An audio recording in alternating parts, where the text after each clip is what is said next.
Hi, my name's Dave Lindruth, and I want to wish you a splendid Christmas, no matter where you are around the world.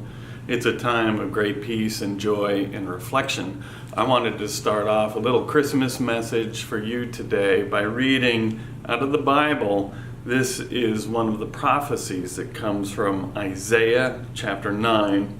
So it says this: "For unto us a child is born, unto us a son is given, and the government will be upon his shoulder, and his name will be called Wonderful, Counselor, Mighty God, Everlasting Father, Prince of Peace.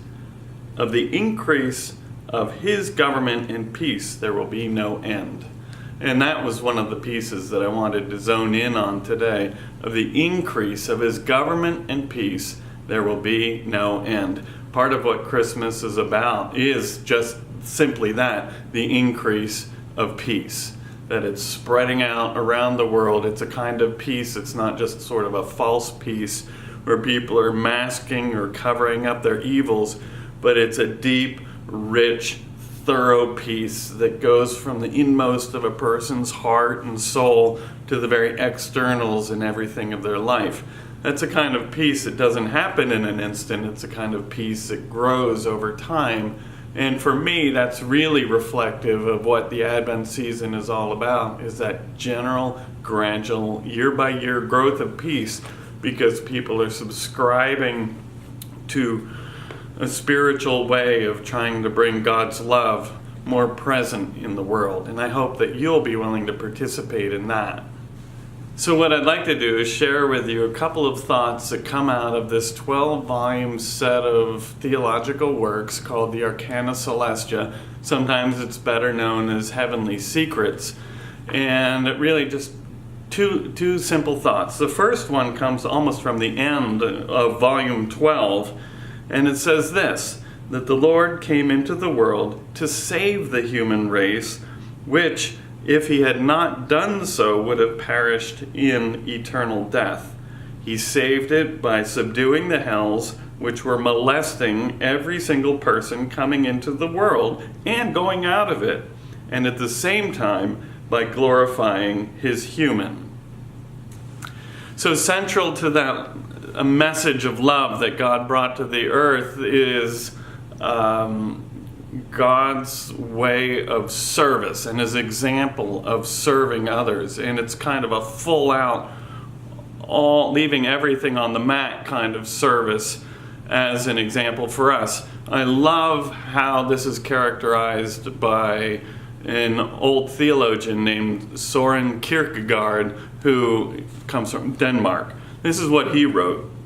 He said, "God must become the equal of the lowliest, but the lowliest is one who serves others.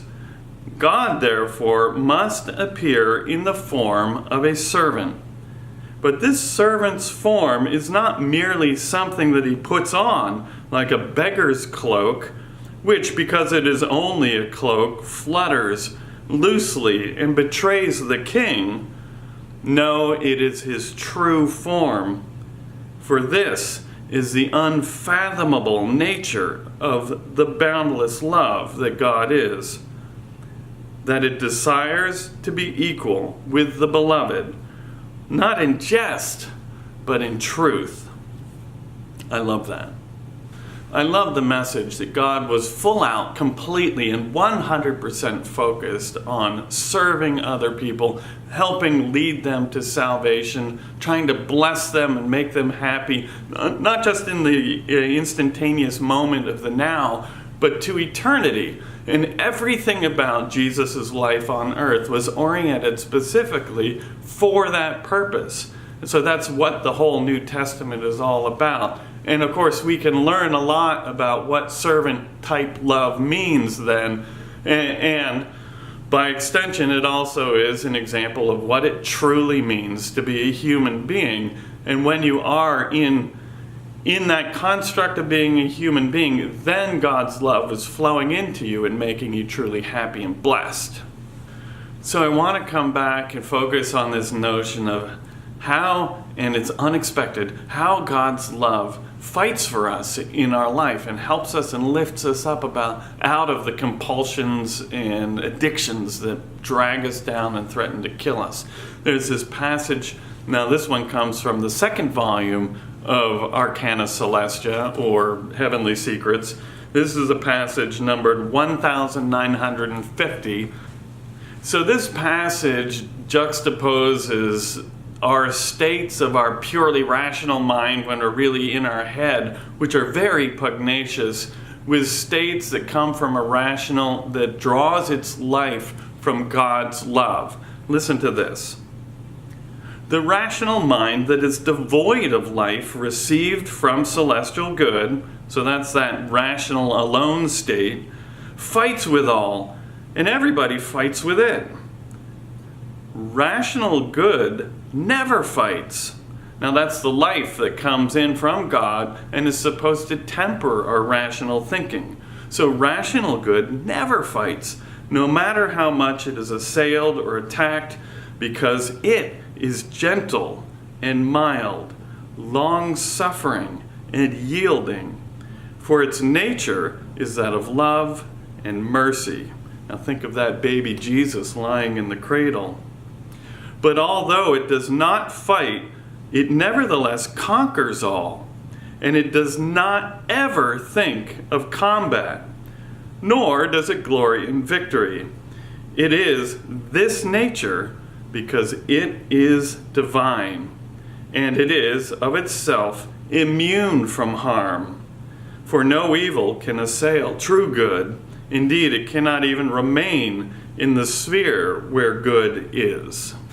So here we have this picture of God's love coming in and flowing into the rational mind and tempering it, making it yielding and mild and gentle. It doesn't care about victory. It doesn't think about combat and that fighting aspect that we so often get swept up in our worldly life. So this is a true internal picture of God's love working in our life, helping to make us human. And I'm just once again really stunned by the thought that God, when he came into the world, he really didn't come to pick a fight with anybody, but he came instead to show people the truth. Turn on the light, show people the difference between evil and good, and in that presence of truth, then that which is negative withdraws and moves back, trying to find those shadows where it can dwell in safety. So it's a very simple way of approach in bringing a new order and a new sense of peace in our life. And it really is characteristic then of the Advent happening in our own spiritual lives today. And that's something I wish for you, that you may have strength and power, but it's a power that's drawn not from gearing up to fight the fight which will grind you down and wear you out, but it's a power that comes from this peaceful presence of gentle, yielding, mild love that is completely 100% focused on helping others. When we get into that space with our religious life, things start to change for us, and it's a very powerful change. And what really comes to us is this inner deep, solid peace that gradually grows in our hearts, and it spreads into the exterior aspects of our lives and gradually really transforms us into being truly human in the image and likeness of God. So Merry Christmas, and I wish you a most productive and wonderful and peaceful New Year.